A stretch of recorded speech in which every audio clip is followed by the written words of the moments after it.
água, muita água. A Amazônia é um mundo de água cercado por um oceano verde de todos os lados. E engana-se quem pensa que a maior floresta tropical do planeta sempre foi um mundo vazio e desprovido de civilização. Escavações em sítios arqueológicos ao longo da bacia amazônica vêm hoje desmentir a velha ideia do paraíso ilusório. Há milhares de anos, na Amazônia, vivia muita gente. Ok, não era o Éden e nem Eldorado como sonhavam os ávidos conquistadores europeus. Mas nossos ancestrais conseguiram a proeza de tirar riquezas e sustentos da terra, manejando terrenos e transformando seu mundo sem destruí-lo.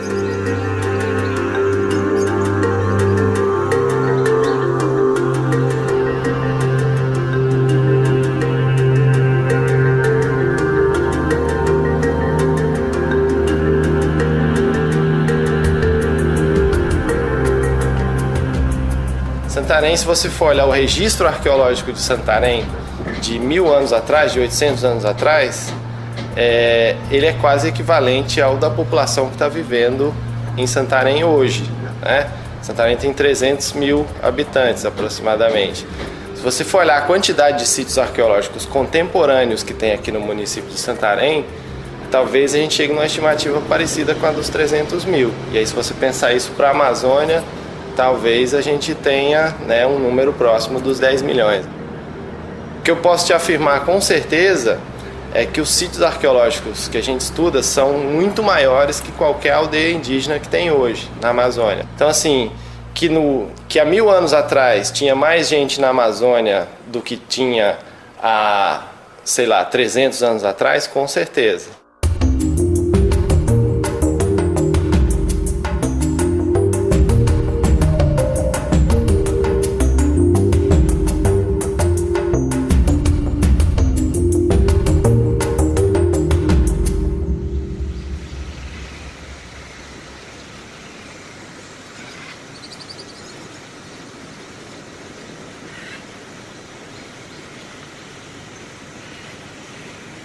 O que aconteceu aqui na Amazônia? Quando os europeus chegam aqui no século XVI, a gente tem poucos relatos, mas esses relatos falam de muita gente vivendo aqui. Com os europeus vieram duas coisas, além, né, das populações europeias, vieram doenças e vieram exércitos. E essas doenças e esses exércitos levaram, não só aqui na Amazônia, em outras partes das Américas, a uma diminuição drástica das populações nativas. E o que acontece então? Nos primeiros 2 séculos de colonização a gente tem esse decréscimo demográfico muito grande, a floresta cresce sobre essas áreas que eram ocupadas anteriormente, e a gente sabe que a floresta tropical se regenera muito rapidamente, não havia estruturas de pedra, eram estruturas de terra, então parece que essa floresta, quando os primeiros cientistas chegam aqui no século XVIII, no XIX, o que eles veem é floresta, sem evidência de ocupação humana e com pouca gente vivendo no presente. Isso contribuiu para se criar uma imagem de floresta virgem, inexplorada, sempre desabitada, que serviu de combustível ou de ingrediente para a construção dessa perspectiva de que os trópicos seriam regiões inóspitas e de difícil ocupação no passado e também no presente.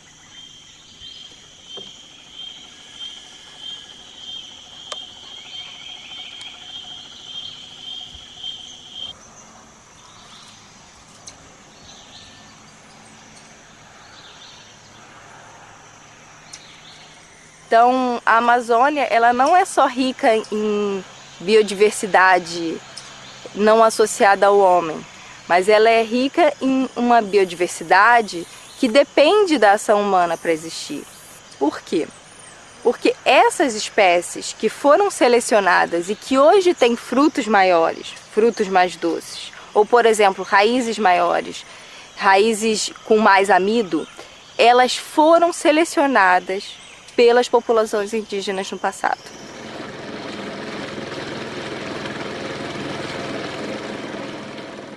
As plantas acompanham muito as civilizações, né? Então você passa a fazer parte dos quintais das aldeias, dos povos primitivos que viviam há 3.000 anos atrás. fazer parte. Tem a área aberta onde você constrói as aldeias, a população vive, tem os quintais, que são as áreas do entorno, que se misturam matas secundárias com depois da derrubada, e os plantios, seja da mandioca, seja de tudo aquilo que da sua medicina, né, em volta da coisa, e aquilo vai tendo uma gradação até voltar de novo para a floresta, onde é um território de caça, de passagem, onde eu vou lá para caçar o porco, a anta, o macaco, seja o que for. Floresta exuberante, solo pobre. Assim nos acostumamos a saber a Amazônia. Hoje, no entanto, esse velho bordão tropical já não serve mais.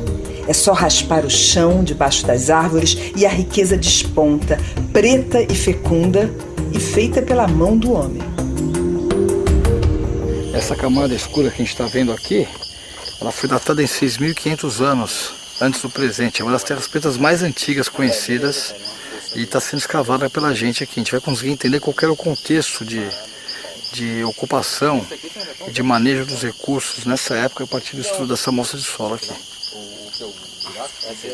Não, a gente tinha deixado aberto por várias questões. Primeiro que a gente não está pronto.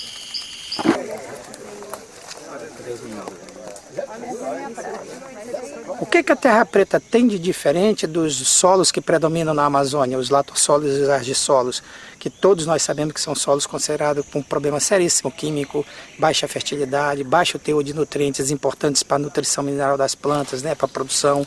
De repente você encontra uma terra preta de índio que é altamente fértil, tem um pH considerado ótimo comparado com o pH dos latossolos e dos argissolos, tem grande quantidade de nutrientes que são extremamente importantes e que são limitantes, fatores limitantes para a produção agrícola na Amazônia. Agora, a grande pergunta é o seguinte: como que nossos irmãos, a população indígena no passado, conseguiu construir um solo desse tão fértil, estável, duradouro e que até hoje nós temos na prática um exemplo de uma agricultura familiar sustentável, sem degradar o meio ambiente? Foi o que nossos índios fizeram.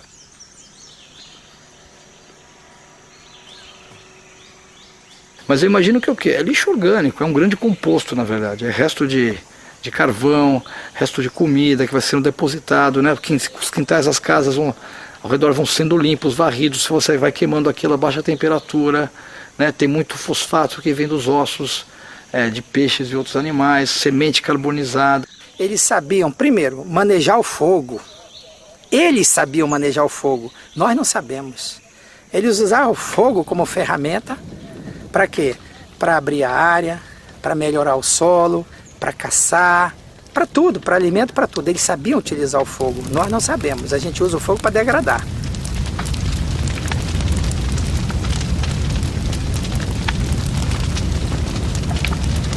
Nós trabalhamos com a premissa que as terras pretas surgem como consequência do estabelecimento de modos de vida sedentários.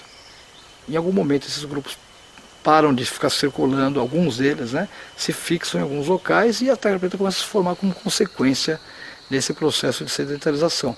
Se você voltar para a literatura arqueológica clássica, sedentarismo tem a ver com o quê? Tem a ver com a agricultura. Mas, se eu tiver certo no que eu estou falando para você, nós temos aqui sedentarismo sem agricultura.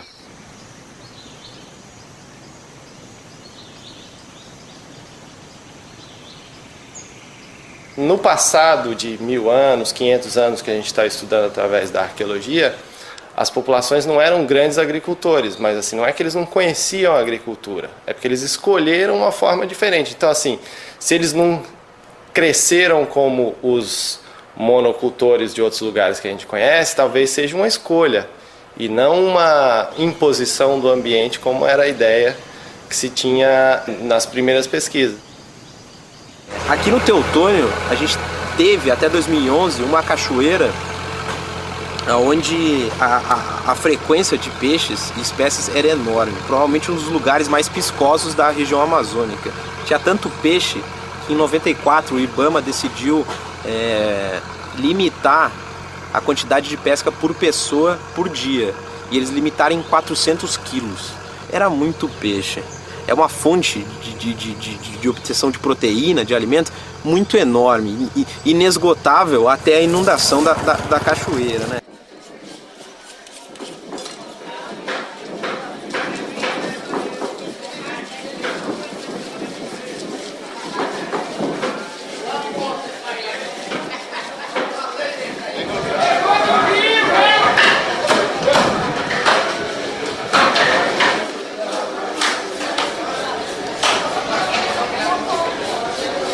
Por exemplo, aqui, onde nós estamos hoje, agora, dando a entrevista, é parte de um dos maiores sítios arqueológicos da Amazônia, que é o sítio Aldeia e o sítio Porto, que são sítios aqui na área urbana de Santarém. E aqui, esse lugar, o solo é extremamente pobre, né? Mesmo sendo uma das terras pretas maiores da Amazônia, a terra preta daqui é pobre, porque o solo aqui é muito arenoso. Então, o que formou essa terra preta aqui, provavelmente é esse riozão que está aqui na frente, né?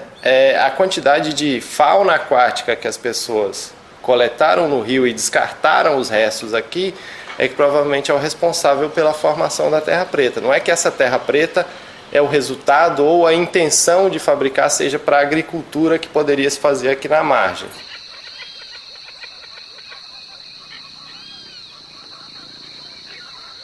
Começos dos estudos mais aprofundados, técnicos, científicos sobre a terra preta falam da fertilidade. O que tinha ali que trazia uma fertilidade do que eles consideravam uma terra pobre?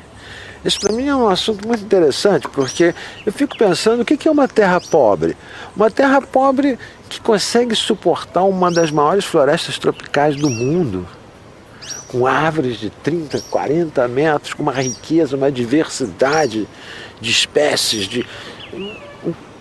Pode uma terra que permite a sobrevivência de uma flora, de um bioma, de um ecossistema florestal, não florestal, como é o da Amazônia, ser chamada de pobre?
E eu penso que a arqueologia ela tem um papel fundamental, ela pode ser uma ferramenta poderosíssima para a gente fazer uma crítica dessa concepção política, ao mostrar, ao tentar entender como populações têm vivido e ocupado regiões tropicais e equatoriais, como é o caso aqui da Amazônia, ao longo de milênios. E uma questão importante, que eu acho que é uma questão chave que entra nessa conversa, é o que eu chamo de manejo da abundância. Se a gente for olhar nossa tradição intelectual, que talvez desde a Bíblia, está baseado o quê? Em modos de vida que se desenvolveram em regiões áridas ou semiáridas, como é o caso ali, né, do Oriente Médio. A nossa maneira de pensar o mundo está muito baseada em manejo de escassez. E eu acho que a gente não está preparado para manejar a abundância. E muitos desses enganos, dessas ideias erradas que nós temos sobre os trópicos, vem do fato de que os trópicos são regiões de abundância.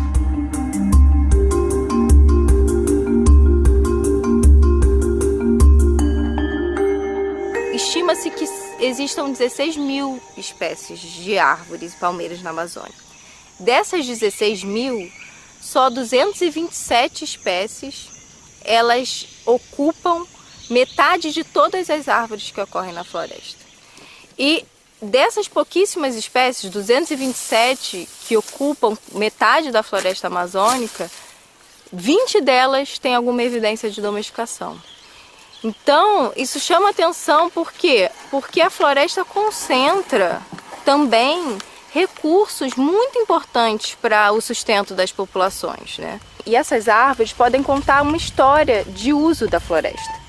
Porque uma espécie totalmente domesticada, ela necessita da ação humana para ela se manter. Como, por exemplo, a mandioca. A mandioca domesticada, que é o principal alimento das populações daqui da Amazônia, das populações ribeirinhas, e possivelmente foi um importante alimento no passado, é uma espécie que foi totalmente domesticada. Mas você pode encontrar os indivíduos silvestres dessas espécies. E a partir do estudo dos indivíduos silvestres, você consegue remontar a história de dispersão da mandioca pela Amazônia. Então, através do estudo de certas plantas, a gente consegue entender a história humana também.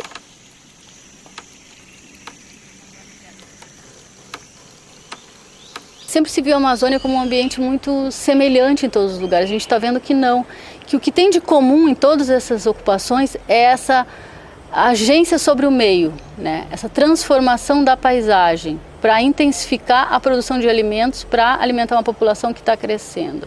Então isso para mim liga todas essas ocupações da Amazônia.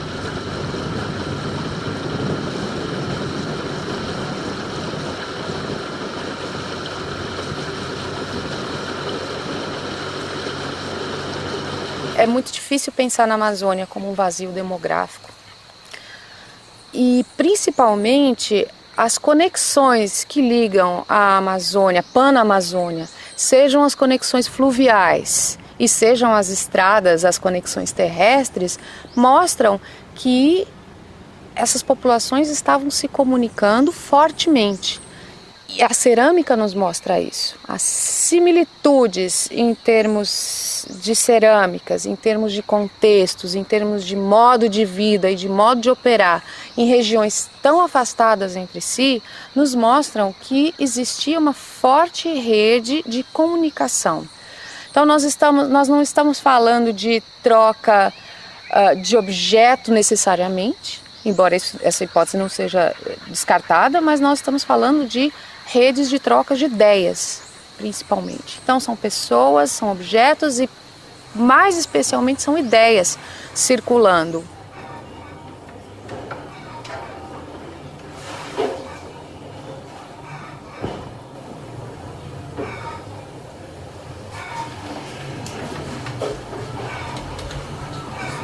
Por muito tempo se olhou as cerâmicas do ponto de vista funcional. Então nós fazíamos nossas tipologias de vasilhames, sobretudo, porque a gente sabia que isso era importante, isso tinha a ver com os sistemas de processamento de alimento,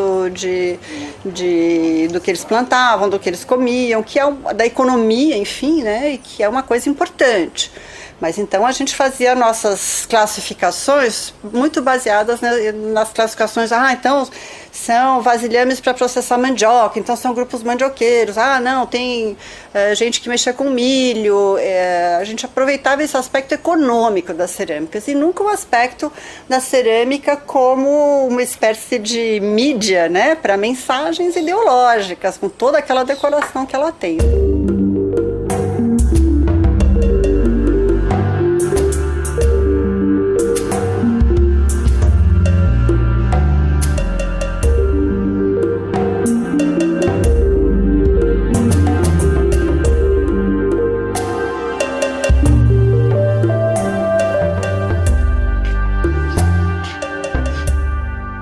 Essa é uma vasilha cerâmica, um dos poucos exemplares inteiros da tradição Pocó-Açutuba.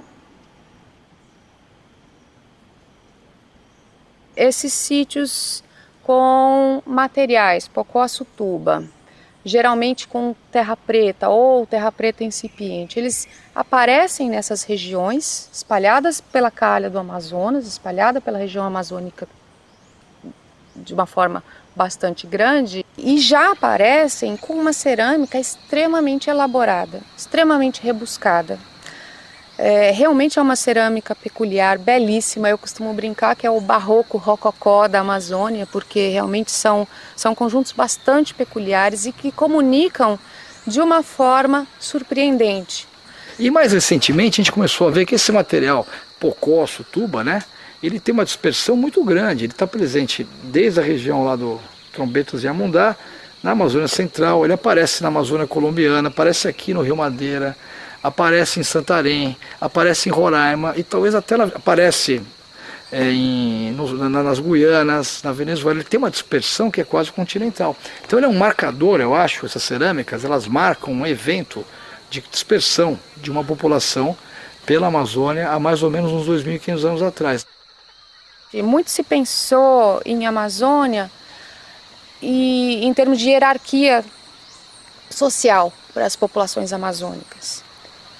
E o que se tem visto desde essas ocupações antigas, né, em torno de 2, 3 mil anos atrás, com o material Pocó-Açutuba, é o que aparenta ser uma sociedade organizada em rede, né, comunicações em torno de rede e não necessariamente com um único centro político, um único centro de maior status.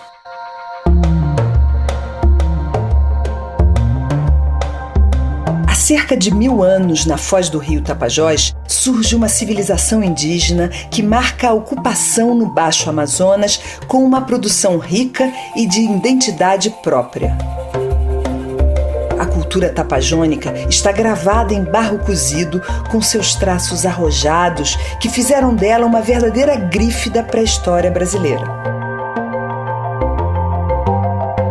Um levantamento numa área ampla mesmo, pegando o rio Tapajós e parte do Amazonas, né, do tamanho hoje do que a gente estima ser a Bélgica, o tamanho do território da Bélgica. Então você tem cerâmica espalhada de Santarém, né, não só na cidade de Santarém, não só ao longo do rio Tapajós, né, mas pelo rio Amazonas acima, já de Almeirim e tal, quase chegando até o Xingu.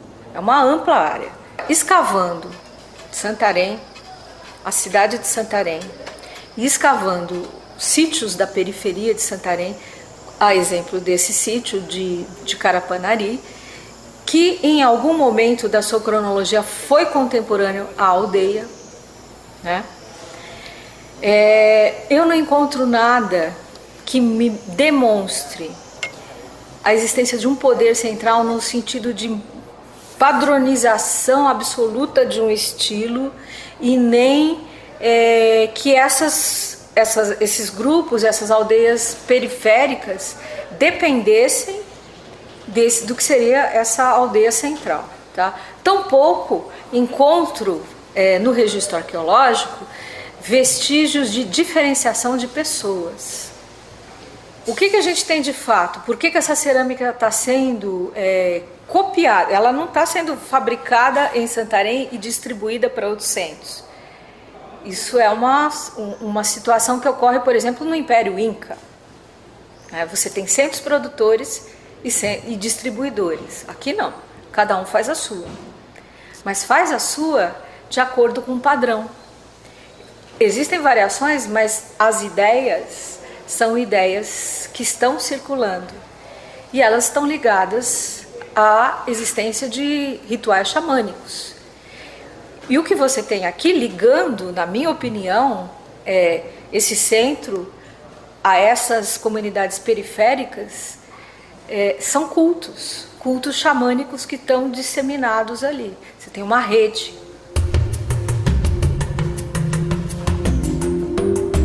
Na região, a gente tem relatos etno-históricos da existência de endocanibalismo. Além de enterrar as pessoas, o que eles praticavam? Eles cremavam, né, as pessoas e as cinzas eram misturadas à bebida de mandioca, enfim, bebida fermentada, e eram consumidas numa cerimônia. A família do morto, enfim, são as pessoas mais próximas ali, possivelmente o xamã, né, e que vão consumir essas cinzas. É assim que se dá. E essa é uma forma terminal de você, ao ingerir o morto, né, fazer com que o morto desapareça mesmo. Os Yanomami falam que eles querem levar aquele parente com eles. Eles não querem mais sentir saudade, eles querem levar ele com eles. Eles não querem que a pessoa fique se decompondo na terra, né, sendo comido por outros bichos. Eles querem estar com ele. Não quero que o meu parente suma. Ele tem que estar comigo.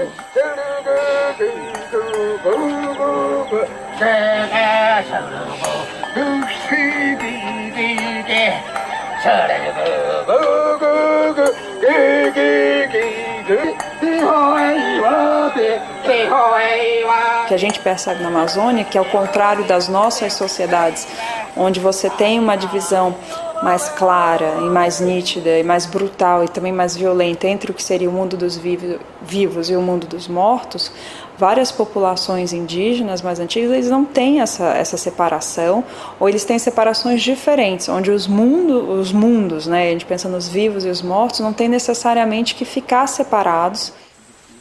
Aí até eu fui cavando aqui, aí achei essa bacia inteira aqui.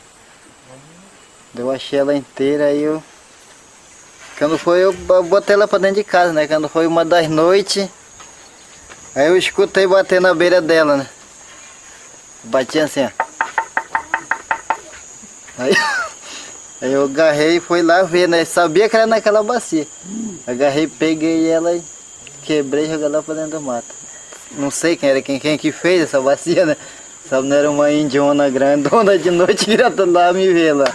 Aí essa daqui é o pé da bacia.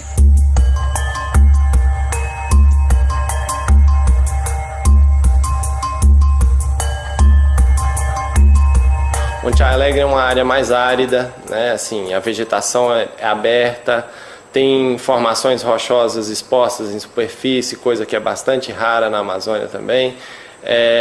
E tudo isso está do lado do rio Amazonas, né? Então, assim, tem várzea, tem savana, tem campo aberto, tem floresta, tudo num ambiente muito próximo, né? E isso para as populações humanas, essa diversidade é bastante atrativo, né? Porque se você depende dos recursos que estão no ambiente, se você tem possibilidade de coletar o que a área aberta te proporciona, de caçar o que a área aberta te proporciona, a várzea, isso é bastante atrativo. E isso parece que foi percebido desde as primeiras ocupações humanas na Amazônia, né? Assim, alguns dos registros mais antigos de presença humana na Amazônia estão em Monte Alegre, né? Na Caverna da Pedra Pintada a gente já tem datas de 11.300 anos. O que é muito especial nesse local é o fato de que você encontra ali pinturas em abrigos, em cavernas e em paredões ao ar livre. Nesses paredões, o que chama muito a atenção são o tamanho das figuras, que são figuras muito grandes, com as cores ainda muito vivas e que parecem ter sido feitas para serem vistas a longa distância. Você consegue ver os grandes círculos desde, por exemplo, do sopé da serra. Da base da serra você consegue ver as pinturas que estão no alto.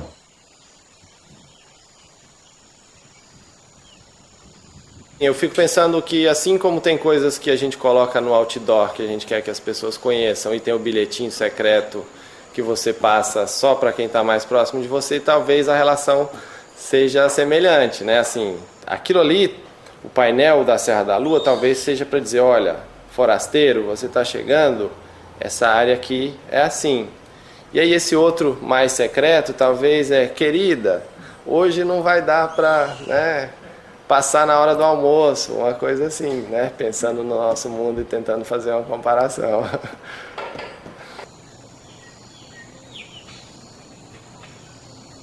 Se você for a Monte Alegre, num sítio chamado Painel do Pilão, tem uma figura imensa, que é como se fosse um quadrado e que foi os quadrados preenchidos por X. No entanto, olhando um cachimbo em cerâmica de Santarém, daquela região de Santarém, que nós temos no Guilde, é um cachimbo cerâmico que tem a forma de um jabuti.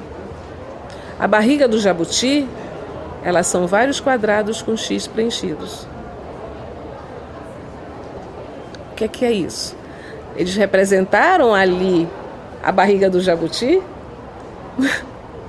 Por quê? O jabuti seria um animal importante a ponto deles representarem? Isso é viagem, isso são hipóteses, entende? Eu não tenho como dizer. O que eu tenho, fato, uma representação na parede, assim, e um cachimbo representando um jabuti, cuja barriga é o mesmo tema que está representado na parede. Tem relação? Não sei. Pode ser que sim, pode ser que não.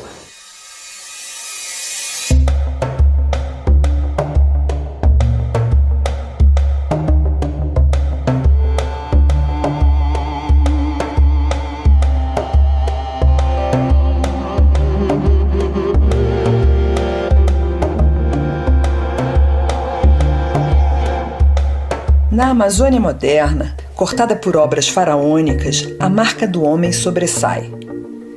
Mas ainda que a enorme floresta esconda bem suas velhas cicatrizes, ela sempre foi talhada pela mão humana. Os povos de Marajó floresceram na ilha por 900 anos. Até o início do século XIV, sua civilização transforma o meio ambiente e, ao invés de se render à inconstância da natureza, sabe tirar proveito dela.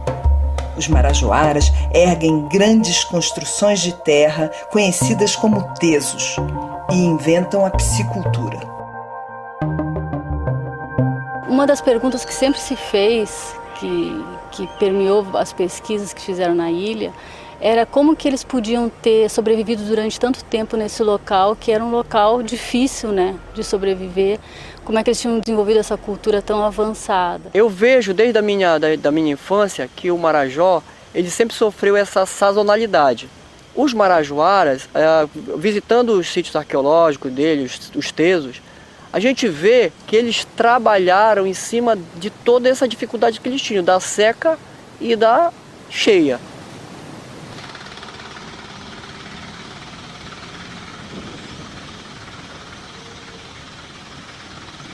E as populações que habitaram o Marajó começaram a chegar no Marajó por volta de 5.000 anos antes do presente. São os sítios mais antigos que a gente tem. Tem sítios sambaquis, que ainda não estão completamente datados, todos eles, mas tem ocupações antigas, né, que remetem para essa data de 5.000 anos. Com o decorrer do tempo, eles foram aprendendo a conhecer essa ecologia do Marajó, que é uma ecologia tão dinâmica, né? E chega num momento em que eles têm um contingente populacional suficiente para eles começarem a manejar essa ecologia, que eles já percebem, né?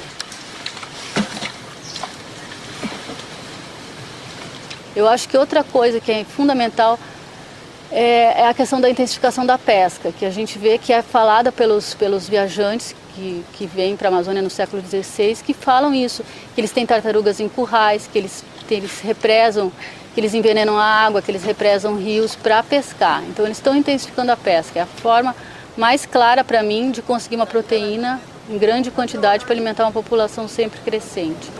E bora! Passado! Limpo mesmo!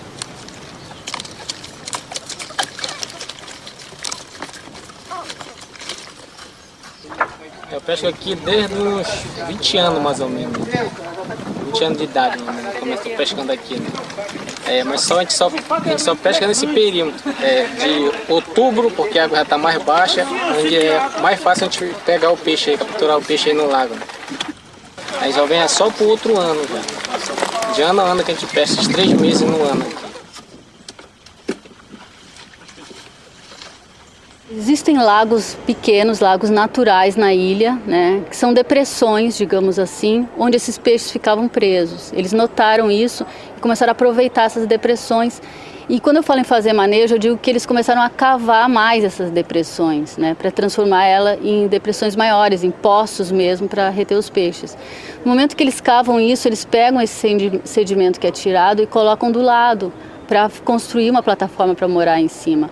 Às vezes eles desviaram cursos de rios para construir esses tesos, então a gente tem vários casos no Anajás, no Teso dos Bichos mesmo. O próprio teso é como uma barragem que foi feita para desviar o curso do rio, para ficar para diminuir o fluxo do rio, né? E direcionar aí os peixes para uma espécie de um curral, né? Onde eles tinham condições de pescar mais favoravelmente. Sabe-se que essa sociedade começou a construir esses tesos há cerca de 2.000 anos. Na verdade, em torno de 500 depois de Cristo, eles já tinham vários tesos construídos em vários locais da ilha, principalmente na parte leste da ilha, que é a parte dos campos alagados. E duraram nesse local, né, construindo tesos e fazendo essa cerâmica por cerca de 1.000 anos. A cultura marajoara, ela não significa um povo diferente dos outros, mas significa uma mudança cultural importante que aconteceu num determinado momento. Que esses povos que lá viviam antes, de maneira mais ou menos dispersa, começaram a se organizar, a viver nessas comunidades que que passaram a praticar esse manejo. A partir desse manejo surgiram algumas lideranças que tomaram a frente nesse processo e acabaram liderando a sociedade, né, constituindo uma casta de indivíduos diferenciados que detinham o poder político, que detinham o poder econômico e o poder religioso também. E em função dessas pessoas começou a se produzir essa cerâmica para essas festas, esses rituais que iriam garantir à população a segurança econômica que todos esperavam, né?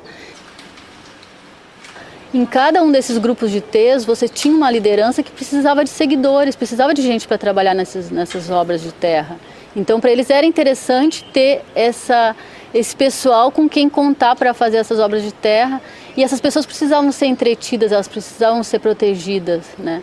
Então, você tem o ritual também cumprindo o papel de manter a população unida, de criar uma coesão entre esses povos todos.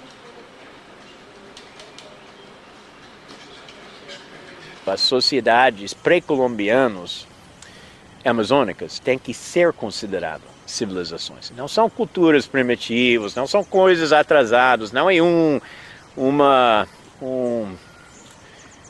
uma coisa para trás ou inferior da história ocidental e uma coisa que fica ao lado. É diferente, mas igual. Igual em que sentido? Igual no sentido de quantidades de seres humanos, corpos humanos, dirigidos pela uma organização sociopolítica. Igual no sentido de sofisticação, de engenharia, de conhecimento de natureza, de terra, de uso de terra, o manejo de terra, agrícola. Eles tinham conhecimento igualmente sofisticado do que as outras civilizações. E para entender essa história de populações que eram ágrafas, não deixaram nada escrito, é importante conhecer também essa herança paisagística, né? A gente come farinha de mandioca, toma suco de caju, bebe açaí, né? Come abacaxi, come milho, né? Tomate, pimenta, quer dizer, um monte de coisa que faz parte da nossa vida hoje em dia, né? Que são tão importantes para a nossa vida aqui no Brasil, são herança dessas populações. São coisas que foram criadas, manipuladas e inventadas por ela a partir dessa base natural. E essa abordagem paisagística permite a gente entrar, fazer uma história dessas sociedades a partir dessa perspectiva, que eu acho que é muito interessante.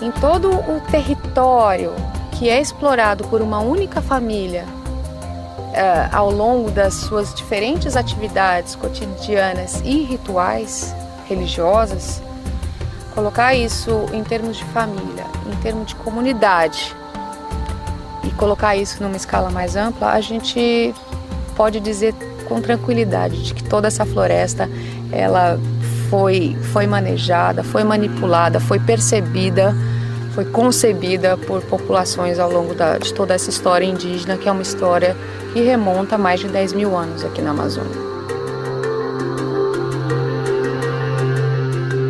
Bom, se havia 10 milhões de pessoas dentro da Amazônia, eu vou te dizer que eram verdadeiros sábios, porque 10 milhões de pessoas no ambiente da Amazônia e deixar aquela floresta rica, exuberante, é de uma sabedoria incalculável.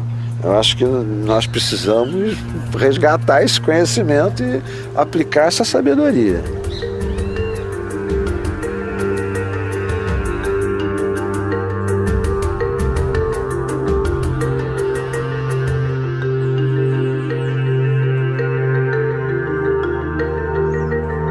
Desde que os primeiros povos pisaram na Amazônia, a ocupação das Américas ganhou contornos surpreendentes. Graças à pesquisa contemporânea, sabemos hoje que a floresta brasileira nunca foi um deserto verde, nem seu povoamento um delírio tropical. Da terra preta aos tesos, os ancestrais da Amazônia aprenderam a negociar com a natureza bruta e fizeram dela sua casa e seu pomar. Mas de onde tiraram essa sabedoria? Para compreender essa história, precisamos voltar no tempo. Tudo começou há mais de 10.000 anos, com a chegada dos primeiros migrantes ao continente, que hoje chamamos de América do Sul. Cara a cara com o novo mundo, os forasteiros não tiveram escolha. Era caçar e colher ou morrer. E assim começa a história dos brasileiros antes mesmo do Brasil.